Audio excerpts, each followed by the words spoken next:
जय जगन्नाथ बंधुगण आपण मानकु मोर ही चैनल रे स्वागत। आपणकर जदि कुंभ राशि होइथाए ताहले एही भिडियोटी आपणको पाई। कुंभ राशि रो व्यक्ति विशेषंक जीवन एही मास ठारू बदलिबाकू जाउअछि, कारण ग्रह नक्षत्र मानकर चलन रे गोटे बहुत बड़ परिवर्तन हेबाकू जाउअछि, जहा द्वारा एमानंकर जीवन रे चलिथिबा समस्त दुख कष्ट एवं समस्यार अंत हेबाकू जाउअछि।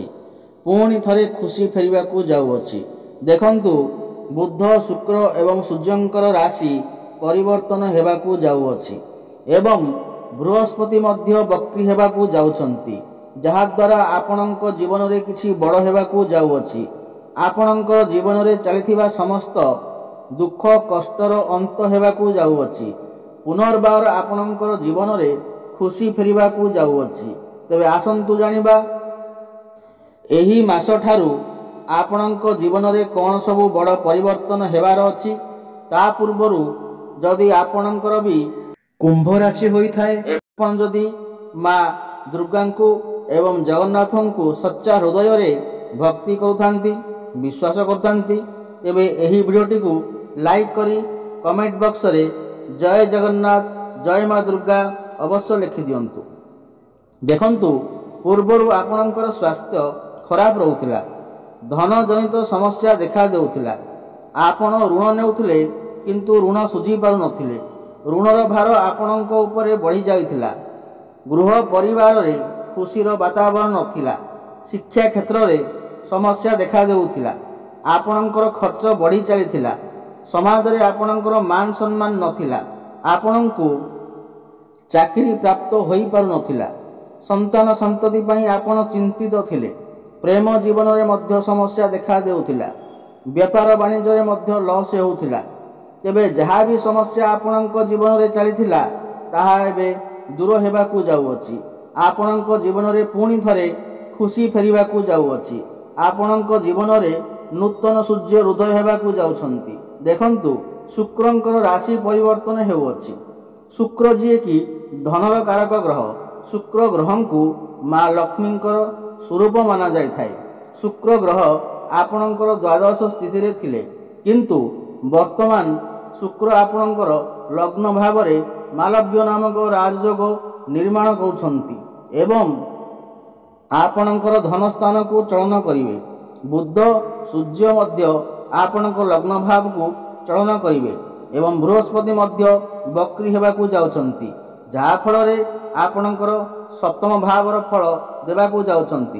बंधुगण आपणकर लग्न भाव रे मालव्य नामक राजयोगर निर्माण होई अछि, जहा कि बहुत श्रेष्ठ एवं उत्तम माना जाय थाए।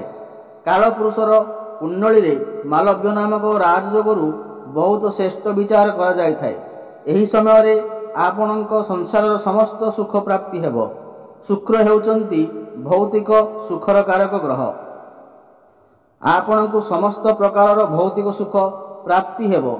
एही समय रे आपणकर चेहरा रे निखार आसीबाकू लागिबो, आपण सुंदर देखिबाकू लागिबे। पूर्वरु जदि आपणकर किछि समस्या रहिथिला तेबे सेथिरे मध्य सुधार हेबाकू आसीबो एवं शुक्र हेउचंती धनर कारक ग्रह। आपणकु आकस्मिक धन मध्य प्राप्ति हेबो, प्रचुर धन मध्य प्राप्ति होई पारे। चारि दिगरु आपणकु लाभ ही लाभ प्राप्ति हेबो। एही समय रे आपण कौनसी जानवाहन भूमि अथवा जमी प्रॉपर्टी इत्यादि किनिबा पई मन बळाई पारंती। प्रेम जीवन पई एही समय अत्यंत शुभ अटे। एही मास ठारू आपणकर प्रेम जीवन रे सुख फेरी आसीबो।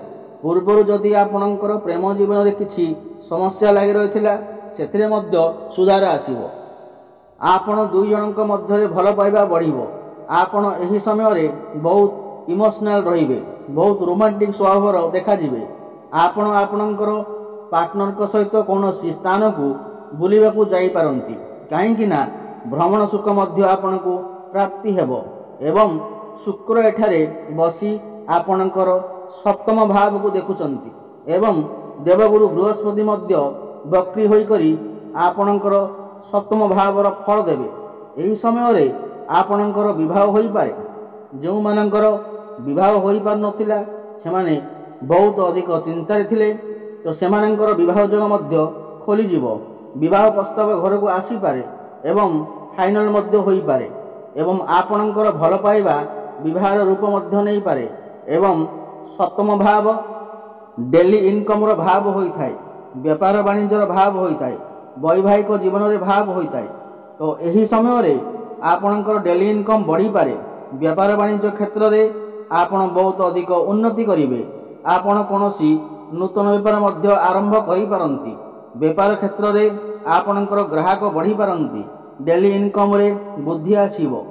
ଆପଣ ପଇସା କିଛି ରୋଜଗାର କରିପାରିବେ, ସଞ୍ଚୟ ମଧ୍ୟ କରିପାରିବେ।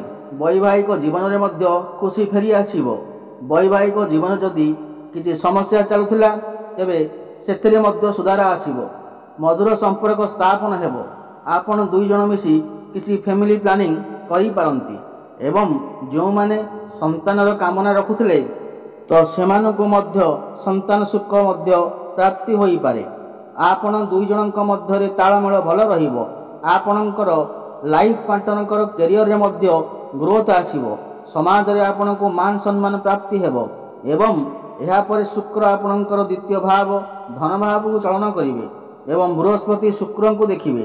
ତ ଧନ ପାଇଁ ଏହି ମାସଟି ଅତ୍ୟନ୍ତ ଶୁଭ ଅଟେ। ଏହି ମାସଠାରୁ ଆପଣଙ୍କୁ ଆକସ୍ମିକ ଧନ ପ୍ରାପ୍ତି ହେବ। ଚାରିଦିଗରୁ ଲାଭ ପ୍ରାପ୍ତି ହେବ। ପାରିବାରିକ ସୁଖ ପ୍ରାପ୍ତି ହେବ। ଘର ପରିବାରରେ ଆପଣଙ୍କୁ ମାନ ସମ୍ମାନ ପ୍ରାପ୍ତି ହେବ। ଶନି ଆପଣଙ୍କର ପଞ୍ଚମ ଭାବରେ ବସି ଲାଭ ଭାବକୁ ଦେଖୁଛନ୍ତି, ଏକାଦଶ ଭାବକୁ ଦେଖୁଛନ୍ତି। ତ ଆପଣଙ୍କୁ ଲାଭ ପ୍ରାପ୍ତି ହେବ। ଆପଣଙ୍କର ଗୋଟିଏ କୌଣସି ବଡ଼ ଇଚ୍ଛା ପୂର୍ଣ୍ଣ ହୋଇପାରେ। ବିଦ୍ୟାର୍ଥୀମାନଙ୍କ ପାଇଁ ଏହି ମାସଠାରୁ ସମୟ ଅତ୍ୟନ୍ତ ଶୁଭ ଅଟେ। ସେମାନେ ସେମାନଙ୍କର ଶିକ୍ଷା କ୍ଷେତ୍ରରେ ବହୁତ ଉନ୍ନତି କରିବେ। ଏହି ମାସଠାରୁ ଯଦି ଆପଣଙ୍କର କିଛି ପରୀକ୍ଷା ଥାଏ ତେବେ ସେଥିରେ ଆପଣ ନିଶ୍ଚୟ ଉନ୍ନତି କରିବେ। ଆପଣ କୌଣସି ଉଚ୍ଚଶିକ୍ଷା କରିବା ପାଇଁ ବାହାରକୁ ଯାଇପାରନ୍ତି କିମ୍ବା କୌଣସି ସ୍ଥାନରେ ଆଡ଼ମିସନ୍ ନେଇପାରନ୍ତି ଅଥବା କୌଣସି ଫର୍ମ ଫିଲ୍ଅପ୍ ମଧ୍ୟ କରିପାରନ୍ତି। ଶୁଭଫଳ ପ୍ରାପ୍ତି ହେବ। ଆପଣଙ୍କର ମନ ପାଠପଢ଼ାରେ ଲାଗିବ। ଆପଣଙ୍କ ଜ୍ଞାନ ବଢ଼ିବ ଏବଂ ବୁଦ୍ଧି ବଢ଼ିବ। ଜ୍ଞାନ ଏବଂ ବୁଦ୍ଧି ବଳରେ ଆପଣ ବହୁତ ଉନ୍ନତି କରିବେ। ଦେଖନ୍ତୁ, ମଙ୍ଗଳ ଆପଣଙ୍କ ଭାଗ୍ୟ ଭାବରେ ଅବସ୍ଥାନ କରିଛନ୍ତି ଏବଂ ଭାଗ୍ୟ ଭାବରେ ଅଧିପତି ବୁଧ ଆପଣଙ୍କ ଉଚ୍ଚ ସ୍ଥାନରେ ଅଛନ୍ତି। ଏହାପରେ ଆପଣଙ୍କ ଲଗ୍ନ ଭାବକୁ ଚଳନ କରିବେ। ଏହାପରେ ଆପଣଙ୍କ ଭାଗ୍ୟ ବହୁତ ଭଲ ରହିବ ଓ ଭାଗ୍ୟର ସାଥ ମିଳିବ ପ୍ରତ୍ୟେକ ଦିଗରୁ। କମ୍ ପରିଶ୍ରମରେ ଆପଣ ବହୁତ ଅଧିକ ସଫଳତା ମିଳିବ।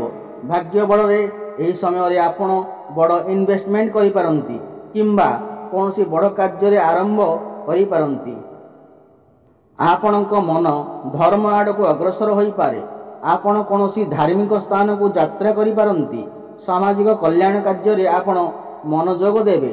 କ୍ୟାରିୟର କ୍ଷେତ୍ରରେ ମଧ୍ୟ ଆପଣ ବହୁତ ଅଧିକା ଉନ୍ନତି କରିବେ, କାହିଁକି ନା ମଙ୍ଗଳ ଆପଣଙ୍କ କ୍ୟାରିୟର ଭାବକୁ ଚଳନ କରିବେ।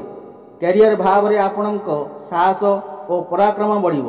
ସାହସ ଓ ପରାକ୍ରମ ବଳରେ ଆପଣ ସବୁ କାମ ସୁରୁଖୁରୁରେ କରିପାରିବେ। ପ୍ରମୋସନ୍ ହେବାର ମଧ୍ୟ ଯୋଗ ବନୁଅଛି। ଯେଉଁମାନଙ୍କ ପାଖରେ କୌଣସି ଚାକିରି ବାକିରି ନାହିଁ ସେମାନଙ୍କୁ ନୂତନ ଚାକିରି ପ୍ରାପ୍ତି ହେବାର ସମ୍ଭାବନା ଅଛି। ଉପରିସ୍ଥ ଅଫିସରଙ୍କ ସପୋର୍ଟ ମଧ୍ୟ ଆପଣଙ୍କୁ ପ୍ରାପ୍ତି ହେବ। କର୍ମକ୍ଷେତ୍ରରେ ଆପଣ ଅଜବ ଶାନ୍ତିର ଅନୁଭବ କରିବେ, କିନ୍ତୁ କାହା ସହିତ ଆର୍ଗୁମେଣ୍ଟ କରନ୍ତୁ ନାହିଁ। କଥାର ସମାଧାନ ଶାନ୍ତି ଉପାୟରେ କରନ୍ତୁ, ନଚେତ୍ ଆପଣ ଅସୁବିଧାରେ ପଡ଼ିପାରନ୍ତି। ଆପଣ ନିଜ କର୍ମକୁ ନେଇ କୌଣସି ବାହାର ଜାଗାକୁ ଯାତ୍ରା କରିପାରନ୍ତି। ବିଦେଶ ଯିବାର ଯୋଗ ବନୁଅଛି। ବିଦେଶରେ ରହୁଥିବା କାର୍ଯ୍ୟରତ ଲୋକଙ୍କ ପାଇଁ ଏହି ମାସଠାରୁ ଅତ୍ୟନ୍ତ ଶୁଭ ଅଟେ। ସେମାନଙ୍କୁ ଲାଭ ପ୍ରାପ୍ତି ହେବ। ଭାଇ ଭଉଣୀଙ୍କ ସପୋର୍ଟ ଆପଣଙ୍କୁ ଲାଭ ହେବ। କୋର୍ଟ କଚେରୀରେ ଚାଲିଥିବା ମାମଲା ଆପଣଙ୍କ ସପକ୍ଷରେ ଯାଇପାରେ। ଆପଣ ଏହି ସମୟରେ ଯଦି ଋଣ ନେବାକୁ ଚାହୁଁଛନ୍ତି ତାହେଲେ ନେଇପାରିବେ। ଏଥିରେ କୌଣସି ଅସୁବିଧା ନାହିଁ। ଆପଣଙ୍କ ମାଙ୍କ ସ୍ୱାସ୍ଥ୍ୟରେ ପରିବର୍ତ୍ତନ ଆସିପାରେ। ମାଙ୍କର ସ୍ୱାସ୍ଥ୍ୟରେ ସୁଧାର ଆସିବ। ମାଙ୍କ ସହିତ ଆପଣଙ୍କ ସମ୍ପର୍କ ବହୁତ ଭଲ ରହିବ। ପିତାଙ୍କ ସ୍ୱାସ୍ଥ୍ୟରେ ଯଦି କିଛି ଅସୁବିଧା ଥିଲା ସେଥିରେ ମଧ୍ୟ ଅନେକ ମାତ୍ରାରେ ସୁଧାର ଆସିବ। ବନ୍ଧୁଗଣ, ଏହି ମାସଠାରୁ ଆପଣ ସମସ୍ତ କ୍ଷେତ୍ରରେ ଉନ୍ନତି କରିବାକୁ ଯାଉଛନ୍ତି। ତାହା ପ୍ରେମ କ୍ଷେତ୍ରରେ ହେଉ, ବୈବାହିକ କ୍ଷେତ୍ରରେ ହେଉ, ସ୍ୱାସ୍ଥ୍ୟ କ୍ଷେତ୍ରରେ ହେଉ, ଭାଗ୍ୟ କ୍ଷେତ୍ରରେ ହେଉ, ବେପାର ବାଣିଜ୍ୟ କ୍ଷେତ୍ରରେ ହେଉ, ସମସ୍ତ କ୍ଷେତ୍ରରେ ଆପଣ ଶୁଭଫଳ ପ୍ରାପ୍ତି କରିବେ। ଅଧିକ ଶୁଭଫଳ ପ୍ରାପ୍ତି କରିବା ପାଇଁ ମା ମହାଲକ୍ଷ୍ମୀଙ୍କ ଆରାଧନା କରନ୍ତୁ। ମା ମହାଲକ୍ଷ୍ମୀଙ୍କୁ ପଦ୍ମଫୁଲ ଅର୍ପଣ କରନ୍ତୁ ଏବଂ ସୂର୍ଯ୍ୟଦେବଙ୍କୁ ପ୍ରତ୍ୟେକ ଦିନ ଜଳ ଅର୍ପଣ କରନ୍ତୁ। ପ୍ରତ୍ୟେକ ଦିନ ହନୁମାନ ଚାଳିଶା ପାଠ କରନ୍ତୁ। ଆପଣଙ୍କୁ ଶୁଭଫଳ ପ୍ରାପ୍ତି ହେବ।